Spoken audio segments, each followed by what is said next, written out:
ko maintindihan. Bakit gano'n na lang yung pagtanggi ni inay na makipagkita ako kay Ma'am Roxanne?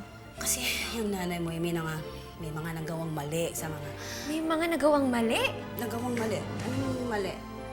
May sinabi ka nga. Ako, may sinabi ako. Pasensya na. Alam mo naman tumibig ko minsan mali-mali. Kalimutan mo na yun. Ano ba itsura ko? Mukha ba akong hayop? Mukha ba akong gamit? Kaya hindi niyo ako pinapansin? Hindi naman kasi dapat mangyari to kung binigyan mo ng kaukulang pansin at pagmamahal si Vanessa. Si Zenny dapat ang sisihin mo. Dahil kung hindi sumugod yun dito, hindi malalaman ni Vanessa na nakikipagkita pa ako kay Lyra. Ano ho bang dahilan kung bakit iniiwas niyo ako kay Ma'am Roxanne? Kaya, Nay, sabihin niyo sa akin ng totoo. Alam ko may tinatago ka. Ano ho bang nangyari noon? Nay, ano po ba talagang nangyari noon? Bakit hindi niyo sabihin sa akin para maintindihan ko? Teka muna. Unang-una, anak, hindi ko alam kung saan nanggagaling ang mga tanong mo. Pangalawa, ang sagot sa tanong mo, iniiwas kita sa mga sa Aveda dahil ayokong ma-attach ka sa kanila. Hindi mo ba napapansin? Ginagawa ka nilang si Angeline at hindi ako pwedeng pumayag doon. Pero Nay, hindi naman ganun yung pagkakaintindi ko dun sa sinabi sa akin ni Ninang Huwag kang maniniwala sa ninang Becky mo. Alam mo naman yon, nawindang kung mag-isip kung minsan. At kapag minsan, hindi nag-iisip kung ano-ano sinasabi kahit hindi totoo. Please lang, ha? Late na ako talaga. Ha? Mamaya na tayo mag-usap, ha? Akor! Oh!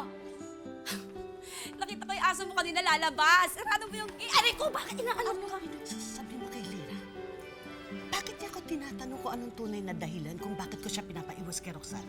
Huwag kang magsisinungaling. Umamin ka sa akin. Wala. Anong wala? Umamin ka. Wala nga. Mare, yung kilos mo na yan, alam ko may ginawa kang kasalanan. Umamin ka. Wala nga. Umamin ka. Wala. Umamin ka. Ay, sorry nga. Sorry na. Ay, Ano ka ba? Nasisiraan ka ba ng bait? Bubukuhin mo ba ako kay Lira? Alam mo ba kung anong mangyayari kapag nalaman niya totoo? trust me. Hindi naman kita ibubuking. Nadulas lang naman ako. Saka, Mars, wala naman akong sinabing detalye. Kaya huwag kang mag-alala. Ako pa, hindi naman kita ibubuking. Pasensya na. Hindi na mauulit. Promise. Mare, kahit na anong mangyari, pangako mo, ititikom mo ang bibig mo. Please. Promise. Wala akong sasabihin. Pasensya na.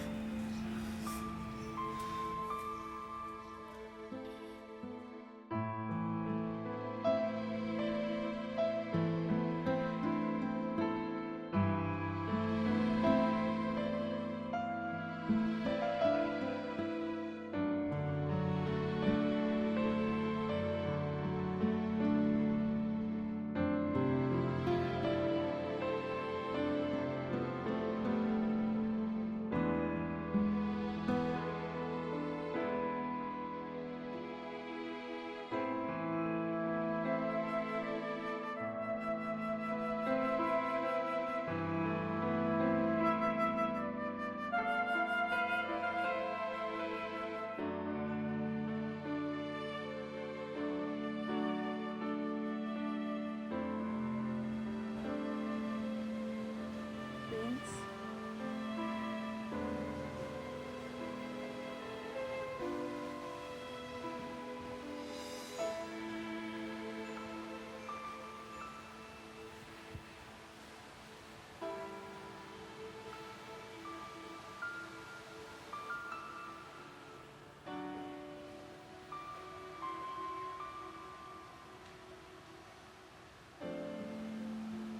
Prince, salamat ah.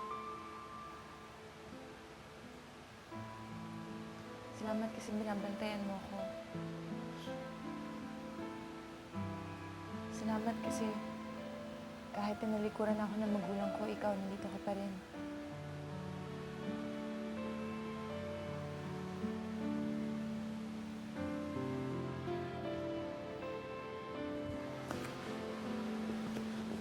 Vanessa? Ang ginagawa mo?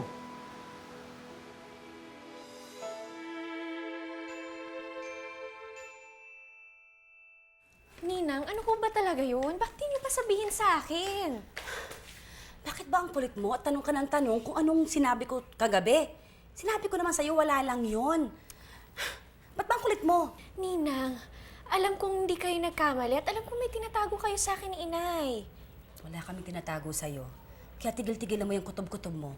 Kung hindi ka naniniwala sa akin, ba't hindi mo tanungin ang inay mo? Ninang, tinanong ko na siya eh. Eh wala, nag-deny sa akin si Inay. Kasi nga wala lang yon. Ay, ang kulit. Ano lang, baliw lang ako. Alam mo yung ganon, baliw. Pa-check up, yung ganon. Ay, tigilan mo ako. Kaya, pwede ba, ito na ang huling pagkakataon na pag-uusapan natin yan, ha? Sige na, magluluto pa ako. Omo? Doon pala? Omo, nagkamali ako? Baliw! Dito pa, kitchen, oh, dito.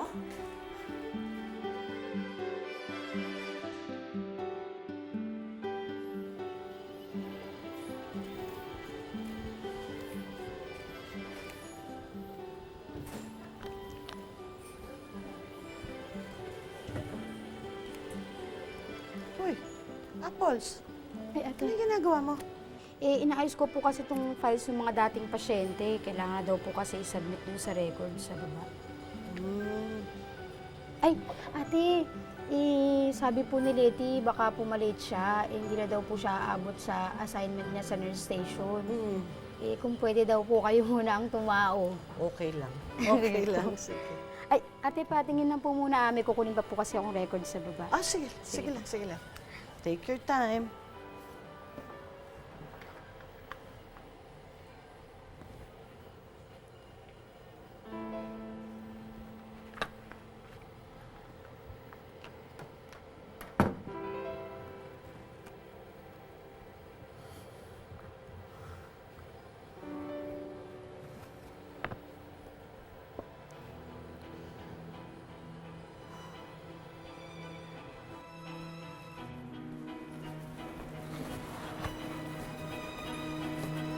Jenny?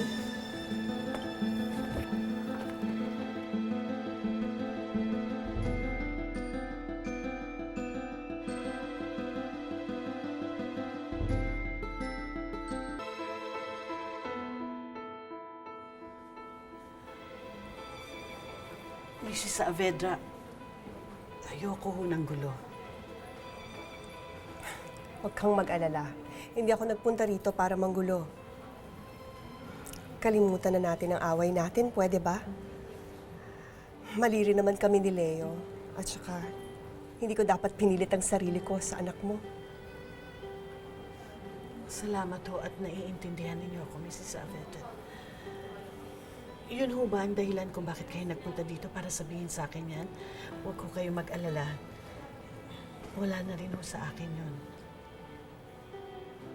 Nagpunta rin ako rito kasi gusto ko magpatingin. Medyo masakit kasi yung bato ko. Parang nahihilo ako eh. Ah, ganun ho ba? Hypertensive ho ba kayo? Baka mataas ho ang BP ninyo? Gusto niyo samahan ko kayo sa emergency room? Ay, hindi. I-check mo muna ako. Then kung may problema, tsaka ka tumawag ng doktor. Pero kasi ho, ako ho ang bantay dito ngayon eh, sa nurse's station. Okay lang. Sandali lang naman eh. O sige, dito ho, maupo ho muna kayo dito. Kukunin ko lang yung gamit. Sandali lang ho.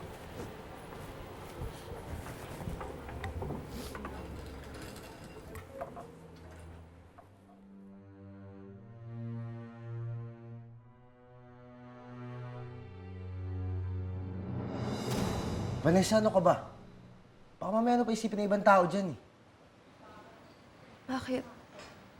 Alam mo naman na may gusto ko sa'yo, di ba? Pero tuloy kita sa bahay ko bilang kaibigan.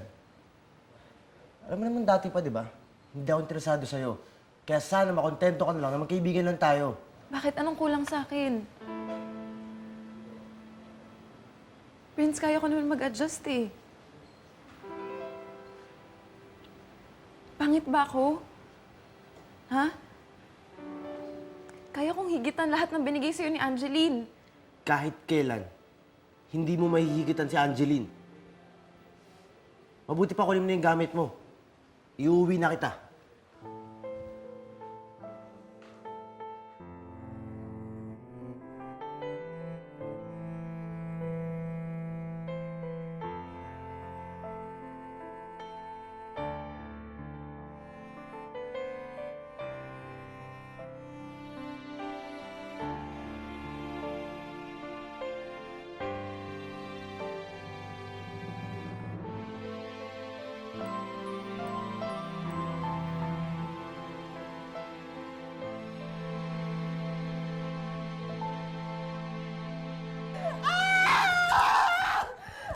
Roxanne? Roxanne! Ano nangyari ako? Tulungan niyo ako! Ano nangyari Tulong! sa'yo? Bakit ka sumisigaw? Somebody help me, please! Tulong! Roxanne, ano nangyari? Dok, kasi pagdating Yung babae niyan! Siya ang sumugat sa akin! Gusto kong patayin ang babae niyan! Roxanne!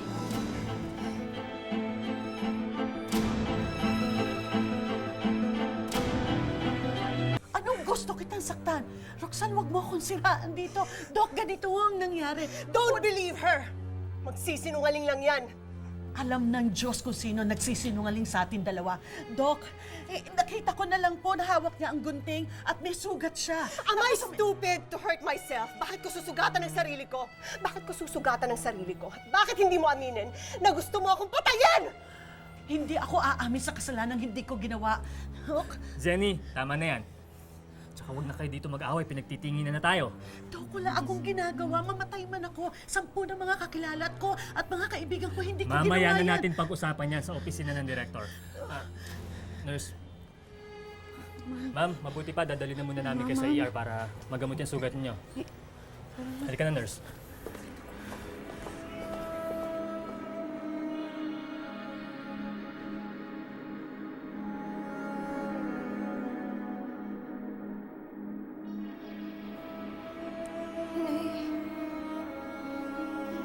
Nay. Nay. Nay. Nay.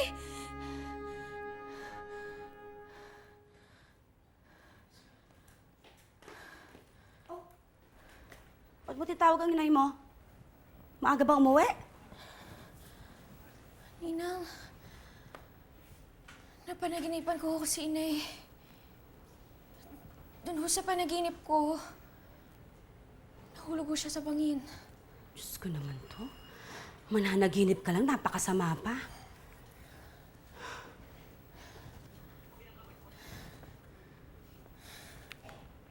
Oh, sino naman tinatawagan mo, ha?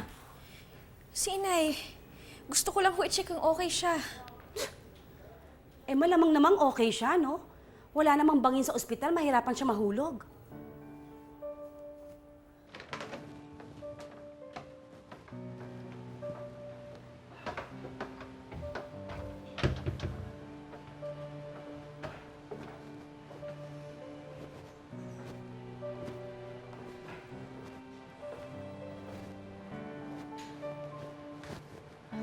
Ate, asan si Prince? Ay, ma'am, kaalis na po eh. Sinabi niya ba kung saan siya pupunta? Hindi po eh. Pero pinagbili niya po sa akin na paganda ko daw kayo ng pagkain. Nalilili pa ah.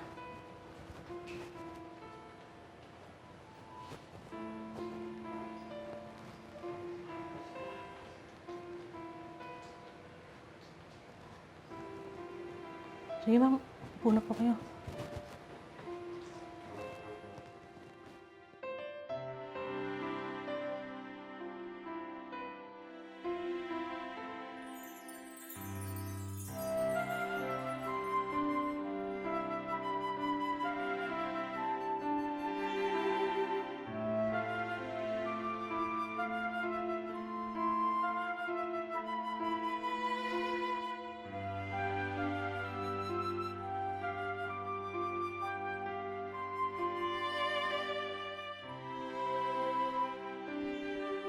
Zenny, ano ang nangyari?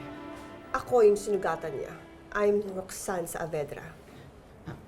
Huminahon muna tayo, Mrs. Ma'am, Sandali lang po. Sagutin ko lang po ito. Tumatawag po ang anak ko. Sige. Sandali lang. Hello, anak? Yeah. Oo, bakit ka tumawag? Okay ka lang ba? May problema ba? May masakit ba sa'yo? Nay? Nay, okay lang ho ako. Kayo ho sana ang tatanungin ko. Okay lang ho ba kayo? Maayos lang ho ba kayo? Bakit ganyan ang tanong mo sa akin? Nay, kasi ho na naginip ho ako tungkol sa inyo eh. Ang sama ho ng panaginip ko. Kaya tatanungin ko ho sana kung okay lang kayo, Nay. Okay lang ako, anak. Walang problema. Maayos ako. Huwag mo akong problemahin. Mabuti naman ho. Salamat naman ho at hindi totoo yung panaginip ko, Nay. Sige na, anak. Mamaya na tayo mag-usap. May ginagawa lang ako. Sige na. Bye-bye. Sige ho, Nay. Ma'am, sorry po. Ngayon, Zenny, I want to know the truth, kaya umamin ka. Bakit mo sinaktan si Mrs. Saavedra?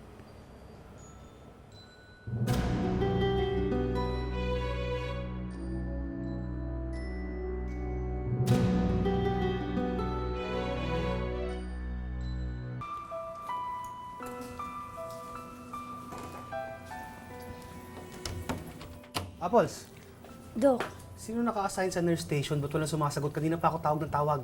si Ate Zenny po. Oh, nasan si Zenny? Kasi Dok, nandun po siya sa office ni Ma'am Janet.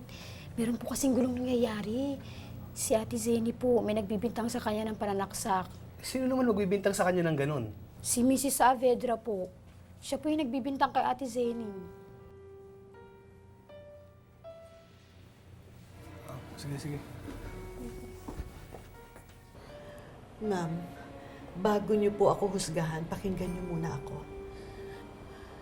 Hindi ko po sinaktan si Mrs. Saavedra. Ginawa niya yan sa sarili niya. Siya ang nanakit sa sarili niya. At pinalalabas niya na akong gumawa nun. That is a complete lie. Why will I hurt myself? Aminin mo na kasi nagalit ka sa akin kaya mo nagawa to. Mrs. Saavedra, alam mo at alam ng Diyos kung ano ang totoo. Huwag ka mag-imbento. Maganda ang reputasyon ko sa ospital na ito, kaya hindi mo ako pwedeng sirain sa kanila. Hindi kita sinisiraan. I'm telling the truth, Mrs. Gorospe. Yang babaeng yan na nanakit sa akin. Huwag kang magsinungaling. Huwag mo akong idiin. Please, huwag mong gawin sa akin ito. Sandali lang. Shut up, Zenny. Doc, were you there when it happened? Ma'am, hindi ko po nakita yung buong pangyayari. Pero nung dumating kami doon, nakita ko na lang naduguan yung kamay ni Mrs. Saavedra. Tapos hawak na ni Zen yung gunting. Hawak ko ang gunting dahil kinuha ko yun sa kanya nung sinugatan niya yung sarili niya. You're a liar! Hindi ako nagsisinungaling. Alam ng Diyos yan. Mrs. Saavedra, patunayan mo nagsisinungaling ako. Patunayan mo yan. At kapag hindi mo napatunayan na ako nagsisinungaling sa ating dalawa, kahit makarating pa tayo ng husgado, gagawin ko para maipaalam lang sa lahat na wala akong kasalanan.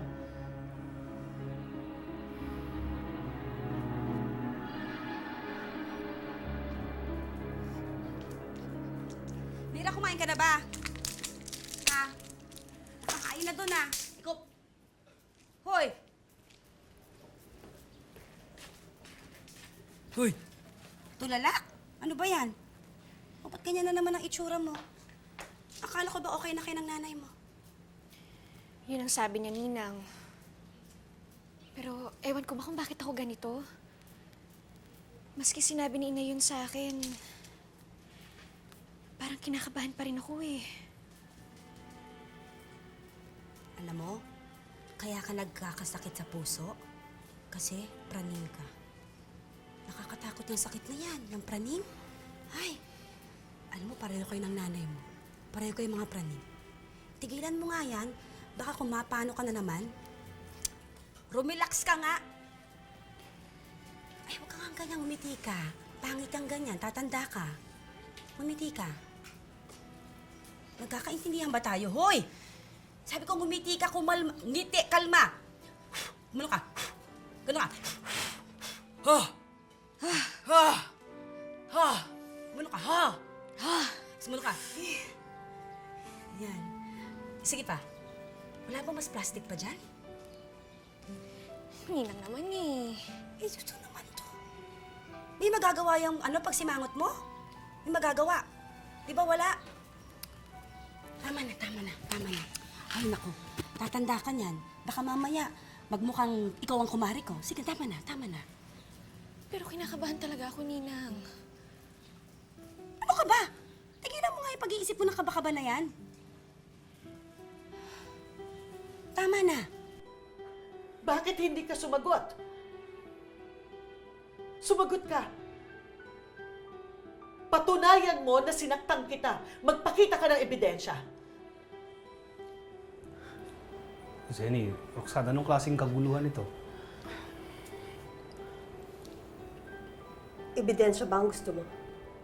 Hindi lang ebidensya. May testigo ako na magpapatunay na galit ka sa akin. Sino ang testigo mo, Mrs.? Si Dr. Garcia.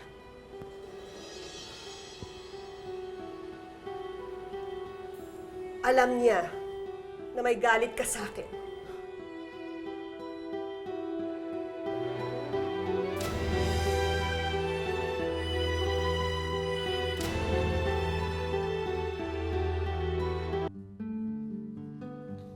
Hoy! Hoy! Lina! Aba, anong ginagawa mo dyan? Magdidilig ko ako. Alam ko magdidilig ka, anong kala mo sa akin, bobo? Eh, baka mapagod ka. Ninang, mabuti na kutong may ginagawa ko para hindi ako mapraning at kung ano-ano Hindi! iniisip ko. Shhh! Kung mapagod ka, ano mapalo ka? Ako pa sisisihin ng nanay mo, alam mo yung nanay mo, kaya ingay nun. Eh, Ninang, natataranta na nga ako. Kinakabahan nga ako, di ba kay nanay? Eh, ba't kailangan mo magdilig? Ba't hindi ka matulog para hindi mo kung ano iniisip mo? Magbasa ng libro. Ba't kailangan magdidilig? Aba, nakakapagod yan. Huwag mo gagawin yan. Yan ba talaga gusto mo? Okay lang ako, Ninang, ha? Hindi. Magupit ka na ng kuko. Hindi nakakapagod yun. Huwag ka mag-panic. Wag. Ay, ang gwapo naman ng tao. Ang gwapo naman nito. Oh, abay, parang nakatingin pa yata dito sa atin. Kakainis naman. Yee! Ay, palapit pa. Ay, parang, kilala ba kita? Kasi hindi pa tayo para magkakilala. Hindi mo naman nasabing darating ka ngayon. Hindi ako na ano yan? Siya ko si Prin. Siya ba yung kinukwento mong... Kinukwento mo Ay, hindi. ano? Sabi ko, yung kinukwento kong bagong kaibigan ko. Di ba? Yun ba yung kwento? Opo. Yun lang. Oo, tama. Anong ginagawa mo dito? Masama ka bang dalawin? Hindi naman. Hindi talaga siya masamang dalawin. Ano ba naman, mukha namang binata ka at mukhang dalaga naman ito. Talagang dalaga ito. Kaya okay na dumalaw ko ba? Ano ba kita? Hindi na ka ng ninang. Okay naman, di ba? Yung... May contest ang titigan? Sa loob nyo lang gawin, mukha kasing maraming tao dito sa labas nakakahiya. Alika, pasok kayo sa loob. Ito, hawakan mo. Sarado mo yung gates, magdilig ka. Mag-ano ka ng halaman. Yung kalye, pakilinis mo, ha? Ako bahala dito sa... Ninang! Princess, pasok. Dok, matagal na po tayo magkatrabaho. Kilala niyo ako, Dok. Alam niyo, hindi ko sisirain ang pangalan na trabaho ko sa ganito, Dok. Alam mo yan? Huwag ka nang magmakaawa sa kanya. Dr. Garcia, alam mo may problema kami, hindi ba? Alam mo yun, hindi ba? Well, Doc, at anong problema ito? Yeah, alam ko na may problema sila ni Zenny. Well, Tumulong ako sa anak niya. Hindi lang sa pera, kundi pati ng puso ng anak ko ay binigay ko sa anak niya. Kayo pala yon. Pero ang hindi ko maintindihan, ano ang naging away ninyo? Kasi pa, Ma, simula nang maoperahan ng anak ko, hindi na niya tinigilan si Lira. Palagi niyang isinasama kung saan-saan na para bang ang turing niya sa anak ko ay tunay niyang anak. Yun ang kinagagalit niya sa akin. Kaya ako nagpunta rito para kausapin siya ng maayos. Kaya ka nagpunta dito para siraan ako. Para makipag-usap sa'yo ng maayos. Sinaksak mo ko, gusto mo akong patayin, kaya sumigaw ako at humingi ako ng tulong! Bawiin mo yan sinabi mo! Bawiin mo yan! Sinungaling ka! Bawiin mo sinabi mo! Bawiin mo!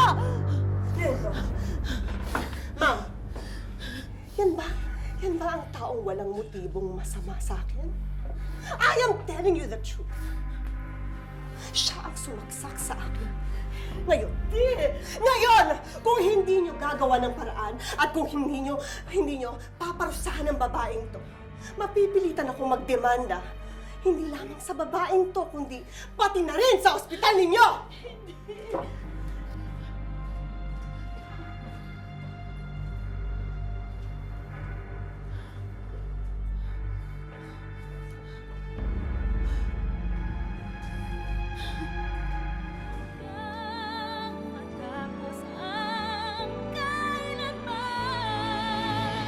You mean sinetak mo lang si Zenny? She needs to learn her lessons. I'm sorry, Zenny. But rules are rules. Si Roxanne, gumawa siya ng paraan para masira si Zenny dito sa ospital. Ano? Bakit ikaw pa rin hinahanap nila? Bakit wala kang tinira sa akin? Mira, Dennis? bakit kasama mo yung lalaki yan? Tignan na lang natin kung hanggang kailan ka makakatiis. At tignan na lang natin kung kaya mong buhayin ang anak mo ngayong wala ka ng trabaho. Ako na lang ang parusahan mo. Huwag mong isama ang anak ko.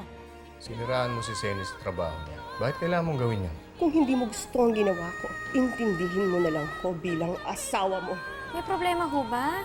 Sa trabaho? Saan? Wala na akong pakialam sa inyo!